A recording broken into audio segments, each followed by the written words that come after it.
오늘은 입사 지원에서 최종 입사까지 전체적인 내용을 정리해 보려고 합니다. 입사 지원을 위한 이력서 작성에서부터 면접 준비, 면접, 그리고 면접의 최종 합격한 후에 연봉 협의에 이르기까지 입사를 위한 전 과정을 최대한 간략하게 정리하여 이 영상 하나로 입사 준비의 핵심적인 부분을 모두 말씀드려 보려고 합니다. 입사 지원에서 최종 입사에 이르는 전 과정을 하나의 프로젝트로 본다면 이 프로젝트에서 성공하기 위해 꼭 갖춰야 할 것들에 대해서 알아보겠습니다. 이직을 하기 위한 구직 활동은 쉽지 않습니다. 소위 말해서 좋은 경력과 스펙을 갖고 있어서 자신이 원하는 직장으로 이직을 하는 사람도 있지만 이러한 사람은 극히 드뭅니다. 대부분은 구직 활동을 하면서 여러 회사에 입사 지원을 하였지만 서류 전형에서 탈락하기도 하고 서류 전형에 합격을 하였다 하더라도 1차, 2차 면접에서 불합격하는 수많은 경험을 하게 됩니다. 최근에는 면접에 대하여 인적성 검사를 하거나 AI 면접을 하거나 평판 조회를 하기도 합니다. 첫 번째로 입사 지원에서부터 최종 합격까지 전 과정을 무난히 통과하기 위해서는 먼저 구직이나 이직에 대한 목표를 분명히 정하시기 바랍니다. 어느 업종에 어떤 회사, 어떤 직무에 지원을 할 것인가를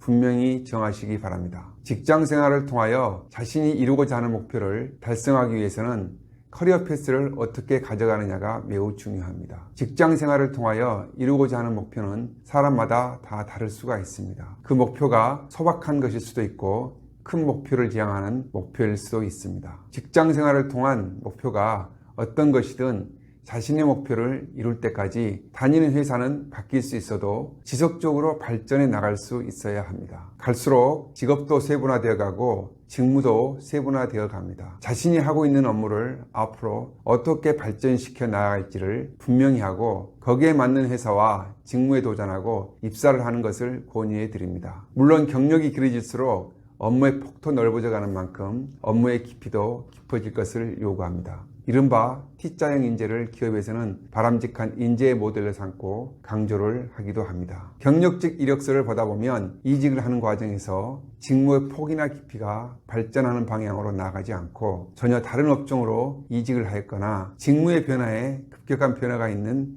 이력서를 종종 보게 됩니다. 예를 들어 연구직에 있다가 갑자기 영업직으로 직무 변화를 준 경우와 같은 경우일 것입니다. 어느 직무가 되었든 경력 기간이 길어질수록 해당 분야에서 전문가로 성장해가는 모습을 볼 수가 있어야 합니다. 두 번째로는 이력서 작성에서부터 최종 입사하는 순간까지 긴장의 끈을 놓지 마시기 바랍니다. 끝날 때까지는 끝난 게 아닙니다. 지원하는 모든 회사에 대해 최선을 다하십시오. 취업 컨설팅을 하다 보면 어떤 구직자는 본인이 입사하고 싶은 회사에 대해서는 최선을 다해서 준비를 하고 어떤 회사에 대해서는 본인이 충분히 면접에서 합격할 수 있다고 생각하고 깊이 준비하지 않는 경우가 있습니다.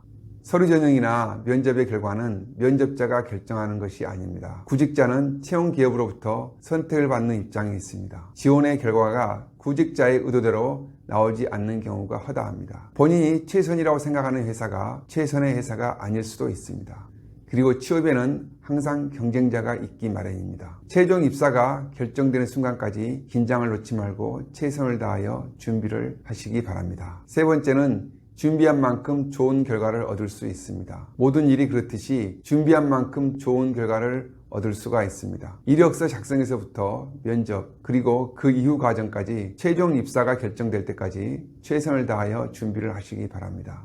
입사하고자 하는 회사에 대한 정보도 입수해서 알아보고 채용 직무에 대해서도 충분히 분석을 해서 채용 회사에서 요구하는 채용하고자 하는 인재가 갖춰야 할 핵심 역량을 잘 정리해 보시기 바랍니다. 지금까지의 자신의 역량과 채용 기업에서 요구하는 역량을 비교해보고 이와 관련한 질문에 대하여 어떻게 답변을 해야 할지 미리 구체적으로 구상해 보시기 바랍니다. 예상되는 질문도 적어보고 그에 대한 답변도 적어보면서 큰 목소리로 말하는 연습도 해보시기 바랍니다. 반복해서 연습을 많이 한 만큼 실제 면접장에서는 편하고 여유있게 답변을 할 수가 있습니다. 스스로 작성해본 질문에 대한 답변이 입에서 자연스럽게 나올 때까지 연습을 해보시기 바랍니다. 경력직 관련하여 구직이나 이직과 관련한 컨설팅을 하다 보면 의외로 준비를 철저하게 하지 않는 경우를 많이 봅니다. 이력서가 채용하고자 하는 직무에 맞추어 자신의 경력이 잘 작성되었는지 검토해 보시고 면접도 준비 없이 참석하지 않도록 신경을 많이 쓰시기 바랍니다. 이력서 작성이나 면접과 관련해서는 업로드되어 있는 다른 영상을 참조하시면 도움이 될 것입니다. 네 번째는 입사 지원서 작성부터 최종 입사하는 순간까지 단계마다 숙지해야 할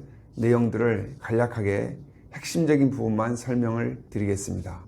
구직자가 가장 먼저 해야 할 일은 이력서 작성입니다. 이력서를 수없이 받아보면서 경험하는 것은 잘 작성된 이력서를 보기가 쉽지 않다는 것입니다. 이력서는 구직자의 얼굴과 같습니다. 사람마다 이력서 형식도 다르고 이력서 작성 순서도 다릅니다. 경력 내용을 보는 사람이 지원자가 무슨 업무를 했는지, 자신의 핵심 직무 역량이 무엇인지를 쉽게 알아볼 수 있도록 작성된 이력서가 있는가 하면 핵심 역량이 선명하지 않게 작성된 이력서도 있습니다. 구직자가 채용 기업에 어필할 수 있는 유일한 수단은 이력서입니다. 이것이 이력서 작성에 정성을 들여야 하는 이유이기도 합니다. 경력직 이력서는 직무 중심으로 작성되어야 합니다. 자신의 핵심 직무 역량이 무엇이며 어떤 업무를 추진해왔고 그 결과 어떠한 성과가 있었는지를 일목요연하게 볼 수 있도록 작성되어야 합니다. 그 다음 절차로 서류 전형에 합격을 하면 면접을 보게 됩니다. 면접은 회사마다 다를 수 있지만 채용하고자 하는 인재에 대한 기본 생각은 비슷합니다. 경력직 면접에 합격을 하기 위해서는 기본적으로 채용 직무에서 요구하는 역량을 보유하고 있어야 합니다. 경력직 채용의 목적은 입사하는 즉시 바로 현업에 투입하여 성과를 내기 위해서일 것입니다. 채용 직무에서 요구하는 역량을 사전에 면밀하게 분석하여 다소 부족한 부분이 있으면 면접에서 어떻게 답변할지를 미리 준비해 두어야 합니다. 그리고 면접관이 보는 주요 평가 요소는 면접관의 질문을 정확하게 파악하여 자신감 있게 자신의 경험을 바탕으로 설득력 있게 답변을 하는지 여부입니다. 그리고 면접관은 면접자가 입사에 대한 간절함과 열정이 있는지를 살펴볼 것입니다. 면접에 합격하면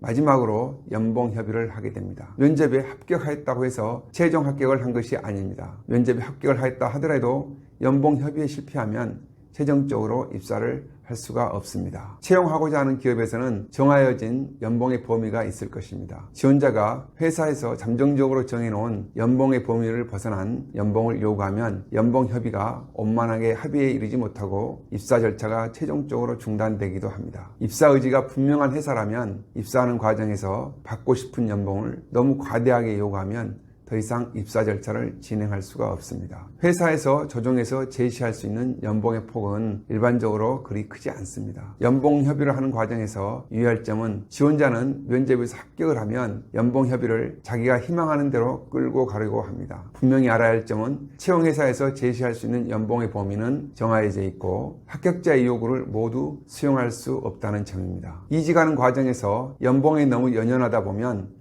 정말 좋은 기업을 놓칠 수가 있습니다. 연봉에 있어서는 서로의 의견을 충분히 교환하였다면 원만하게 합의를 하는 것이 좋습니다. 연봉은 입사 후에도 평가에 따라 얼마든지 달라질 수가 있습니다. 연봉 협의를 하는 과정에서 너무 무리한 연봉을 요구하며 지금까지 노력해온 입사를 위한 과정이 수포로 돌아가지 않도록 유의하면 좋을 것 같습니다.